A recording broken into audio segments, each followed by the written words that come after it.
para mag-journal, kunin mo lang yung picture ng chart. Meron kang dalawang option, download image tapos copy link. Now, kagandahan, pag nakopy mo na yung link, lagay mo lang dito. Tapos, boom. Yan, pwede kang mag-add up to 5 charts. Eh, coach, gusto kong idagdag dyan yung itsura ng daily time frame ko. Eh, di-add mo lang din dyan. Para sa akin, excellent trade ito. Conviction ko high. So, ngayon, entry ko dito, ayan, sige, calm. Exit, satisfied. Kasi sobrang saktong-sakto eh. Ano ba naging entry ko dito? Ayan, pullback. Okay? Tapos, trend continuation. So, management dito, let it run. Set and forget. So, may mga mistakes ba ako dito?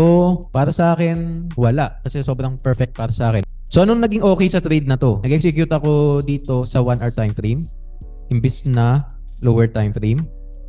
At dahil dyan, nagkaroon ako ng maraming time mag-decide, mag-set ng limit order. Okay din siya kasi nag-TP bago bumaliktad. Sobrang sakto. Mention ko na rin yung fundamental bias. Nag-align yung technical na bearish sa fundamental bearish bias. So what to improve? Wala, perfect ako eh. Key lesson is mag-execute sa higher time frame. Save review. Pansin nyo dito sa taas, merong lumabas. Review with mate. Ano mangyayari kapag pinindot ko yan? Okay. Ito daw sabi niya. Maganda yung trade. Oh, nagtagalog ah. So pwede kayo magtagalog dito. Maganda yung trade. Pero hindi siya perfect. Bakit? Tingnan natin ah. May solid parts at may isang importanteng lesson na wag mo skip. So sabi ko kanina, perfect na ako ah. What you did well, higher time frame execution. Tama daw yung ginawa kong umakyat sa 1 hour instead na lower time frame noise.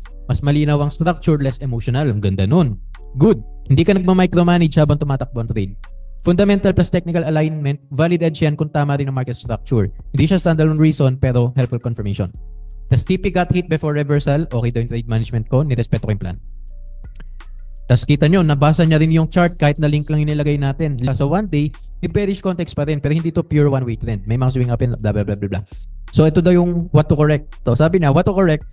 Yung note mo na, wala. Perfect ako eh. Ingat dyan. Hindi healthy yan for the trader. Kahit winning trade, may review pa rin. Ang goal is not perfection. Ang goal is reputable execution. Ang key lesson mo should not just be mag-execute sa higher time frame. Ang better lesson daw is use higher time frame for clarity, then wait for clean mate alignment. So, di ba, wala na akong nahanap na kahit anong butas sa trading ko or doon sa trade na yon. Pero nahanapan niya ng butas which is yung psychology para sa trader.